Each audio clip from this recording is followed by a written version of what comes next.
আৰম্ভ হ'ব ভাৰত পাকিস্তান যুদ্ধ। যুদ্ধৰ কাৰণে সাজু ভাৰত। অহা কাইলৈ হ'ব মক ড্ৰিল কেইবাখনো জিলাত। হয়, ঠিকেই শুনিছে।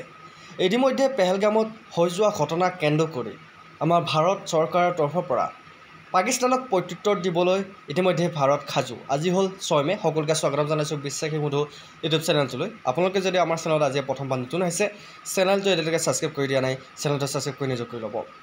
এতিয়া সময় দেশৰ বাবে কিবা এটা কৰাৰ, ঠিক আছে। চ' এটি গুৰুত্বপূৰ্ণ আপডেট আহিছে ভাৰত চৰকাৰৰ পৰা। এই আপডেটটো সকলোবোৰ ৰাজ্যৰ কাৰণে। আপোনালোকে ভয় খাব নালাগে। অহা কাইলৈ হয়তো আপোনালোকৰ কেইবাখনো জিলাত চাইৰেন বাজিব পাৰে, ঠিক আছে। চ' জিলাকেইখনৰ নাম ইতিমধ্যে স্পষ্ট কৰি দিছে। আজি আপোনাৰ বহুকেইখন ষ্টেটত বা বহুকেইখন জিলাত আপোনাৰ আজি মক ড্ৰিল হৈছে। অহা কাইলৈ আপোনালোকৰ ব্লেক আউট হ'ব পাৰে। ব্লেক আউট মিনছ আপোনালোকৰ ৰাতি হয়তো আপোনালোকৰ আন্ধাৰ হ'ব পাৰে আৰু আপোনালোকৰ চাইৰেন বজিব পাৰে। এইখন নটিচ আহিছে, আপোনালোকে ইয়াতে চাই লওক। MHA তৰফৰ পৰা NIA তৰফৰ পৰা নটিচ আহিছে। MHA has asked several states to conduct mock drills in 4 items for effective civil defense on 7 May, Government of India source। গতিকে ভাৰত চৰকাৰক কেন্দ্ৰ কৰি অহা কাইলৈ মানে 7 মে' এটা মক ড্ৰিল হ'ব আপোনালোকৰ কাৰণে, যে যুদ্ধত আগতীয়াকৈ আমি কেনেকৈ প্ৰস্তুতি চলাব লাগিব, কেনেকৈ সাজু হ'ব লাগিব, যদি এয়াৰ ষ্ট্ৰাইক হয় আমি কেনেকৈ নিজকে বচাম। গতিকে এইবোৰ সকলোবোৰ আমাক ট্ৰেইনিং দিয়া হ'ব। গতিকে আপোনালোকে চাই লওক। ইয়াতে আৰু কেইটামান কথা তেওঁলোকে মেনশ্যন কৰি দিছে। Following measures will be undertaken. Operationalisation of air raid warning siren. গতিকে যেতিয়া এয়াৰ চাইৰেন বাজিব তেতিয়া আপোনালোকে গম পাব লাগিব যে আপোনালোকৰ ইয়াতে এয়াৰ ষ্ট্ৰাইক হ'বলৈ গৈ আছে। Training of civilian students etcetera on the civil defence expected to protect themselves. গতিকে নিজকে নিজে সুৰক্ষা দিবলৈ আপোনালোকক চিভিল ডিফেন্সৰ ট্ৰেইনিং দিয়া হ'ব। চিভিলসকলক, তাতে ছাত্ৰ ছাত্ৰীসকলক, যিসকলক আপোনালোকে ট্ৰেইনিং দিব, সকলোকে ট্ৰেইনিং দিয়া হ'ব যাতে তেওঁলোকে নিজকে নিজে বচাব পাৰে। প্ৰভিজনছ অফ ক্ৰেছ ব্লেকআউট মেজাৰ্ছ। গতিকে আপোনালোকৰ ব্লেকআউট হ'ব, আপোনালোকৰ ৰাতি লাইট অফ থাকিব, ঠিক আছে। Provisions for early camouflaging of ফাইচিয়েল plant installation, updations of evacuations plan and its rehearsal. গতিকে আপোনালোকৰ যুদ্ধৰ কাৰণে ইতিমধ্যে দমদমা চলি আছে। ভাৰত পাকিস্তানৰ যুদ্ধ হ'ব আৰু বিশেষকৈ নৰ্থ ইষ্টত আপোনালোকে জানে ভাৰত পাকিস্তানৰ যিহেতু যুদ্ধ হ'লে চীন হৈছে পাকিস্তানৰ বন্ধু। গতিকে আমাৰ চীনৰ তৰফৰ পৰা আমাৰ ইয়াতে হয়তো প্ৰেছাৰ পৰিব পাৰে, যিহেতু পাকিস্তানৰ যুদ্ধ কৰিলে এয়াৰ ষ্ট্ৰাইক কৰিব, চীনেও কৰিব। গতিকে সকলোবোৰৰ কাৰণে সাজু হ'বৰ কাৰণে আমাৰ ভাৰত চৰকাৰে আগতীয়াকৈ প্ৰিপেৰেশ্যন চলাইছে, প্ৰত্যুত্তৰ দিব। যিহেতু পেহেলগামত হোৱা ঘটনাটোক কেন্দ্ৰ কৰি পাকিস্তানৰ বৰ্তমান বহুতো পাকিস্তানৰ মানুহ এতিয়া ভয় আতংকিত হৈ আছে, কিয়নো পাকিস্তানে বাৰে বাৰে ভাৰতৰ লগত যুদ্ধ কৰি প্ৰত্যুত্তৰ পাইছে, হয়নে নহয়। 1947 চনত যেতিয়া ভাৰত স্বাধীন হৈছিল, তাৰপিছত পাকিস্তান আৰু ভাৰত দুখন বেলেগ বেলেগ দেশত পৰিণত হ'ল। তাৰপিছত পাকিস্তানে ভাৰতক কাশ্মীৰৰ কাৰণে প্ৰেছাৰ দি থাকে, যুদ্ধ কৰি থাকে। গতিকে চীনেও আমাৰ অৰুণাচল প্ৰদেশ ল'বলৈ যুদ্ধ কৰি থাকে। ঠিক তেনেকৈ বিভিন্ন কেইখন দেশে বৰ্তমান ভাৰতৰ লগত আছে। গতিকে ভাৰত শক্তিশালী দেশ, আপোনালোকে সকলোৱে জানে। ভাৰতত প্ৰচুৰ পৰিমাণে অস্ত্ৰ শস্ত্ৰ আছে, যিহেতু পাকিস্তানে সিমান নাই। গতিকে পাকিস্তান ভাৰতক কেতিয়াও হৰাব নোৱাৰে, সেইটো তেওঁলোকে সপোনতো ভাবিব নোৱাৰে।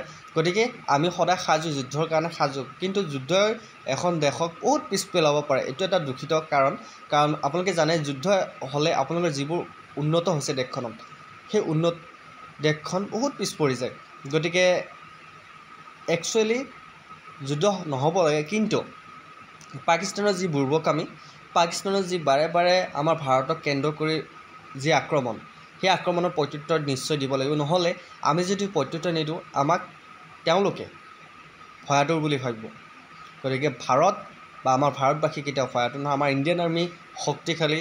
গতিকে আমি সকলোৱে ভাৰতৰ, গতিকে ভাৰত মাতা কি জয়, আমাৰ ভাৰত মাতা কি জয় হ'বই লাগিব, হয়নে নহয়। গতিকে পাকিস্তানৰ এই প্ৰত্যুত্তৰক কেন্দ্ৰ কৰি আমাৰ ভাৰতত যি আগতীয়াকৈ প্ৰশিক্ষণ কৰা হ'ব, সেই প্ৰশিক্ষণত সকলোৱে সহযোগ কৰিব। অহা কাইলৈ 7 মে'। গতিকে 7 মে'ত আপোনালোকৰ মক ড্ৰিল আৰম্ভ হ'ব। আৰু এই মক ড্ৰিল, আৰু এটা কথা আপোনাক সকলোৱে কওঁ, আমাৰ যিহেতু ছ'চিয়েল মিডিয়াটো বহুত শক্তিশালী, হয়নে নহয়। গতিকে ছ'চিয়েল মিডিয়াত আপোনালোকে এনেকুৱা ধৰণৰ কোনো আপডেট আপোনালোকে নিদিব, পাকিস্তানক কেন্দ্ৰ কৰিয়ে হওক বা ভাৰতক কেন্দ্ৰ কৰিয়ে হওক, কোনো ধৰণৰ আপডেট আপোনালোকে নিদিব, যাতে আমাৰ যিখিনি কাম কাজ পাকিস্তানৰ মানুহে গম পায়, ঠিক আছে। মই বিশেষকৈ ছ'চিয়েল মিডিয়াত দেখা পাইছোঁ কিছুমান ইণ্ডিয়ান আৰ্মিৰ পষ্টবিলাক, তেওঁলোকে ইণ্ডিয়ান আৰ্মি কি কৰি আছে, বৰ্ডাৰত কি কৰি আছে, এইবিলাক ছ'চিয়েল মিডিয়াত দি আছে। গতিকে এইবোৰ নকৰিব। আমাৰ ভাৰতীয় সৈনিকক আপোনালোকে সহযোগ কৰক। তেওঁলোকে অসম চৰকাৰ তথা ভাৰত চৰকাৰে আমাক এইটো স্পষ্টকৈ মেনশ্যন কৰি দিছে যে আপোনালোকে কোনো ধৰণৰ আমাৰ ভাৰতীয় সৈন্যৰ লগতে আমাৰ দেশৰ যি হৈ আছে সেইবোৰ স্পষ্টকৈ আপোনালোকে ছ'চিয়েল মিডিয়াত ফাদিল কৰি নিদিব। বিশেষকৈ মিডিয়া কৰ্তৃপক্ষকো কৈছোঁ, আপোনালোকে কোনো ধৰণৰ ফাদিল কৰি নিদিব, কাৰণ এইবোৰ এটা স্পেচিয়েল এটা আপোনালোকৰ দেশ এখনক কেন্দ্ৰ কৰি হ'বলৈ গৈ আছে, হয় নে নহয়? গতিকে দেশখনৰ সুৰক্ষাৰ স্বাৰ্থত আপোনালোকে কোনো ধৰণৰ এনেকুৱা ধৰণৰ কাৰ্য আপোনালোকে নকৰিব য'ত আমাৰ দেশখনৰ বিপদ আহি পৰে। ঠিক আছে, আমাৰ দেশখনেই হৈছে প্ৰধান। আমি দেশৰ কাৰণে হ'লে আমি দেশ বুলিলে নালাগে আদেশ, হয়নে নহয়? দেশে যেতিয়া আমাক মাতিব তেতিয়া আমি কোনো হিন্দু মুছলিম কোনো ধৰ্মক আমি চাই থাকিব নালাগে, আমি দেশৰ কাৰণে আগবাঢ়ি যাব লাগিব।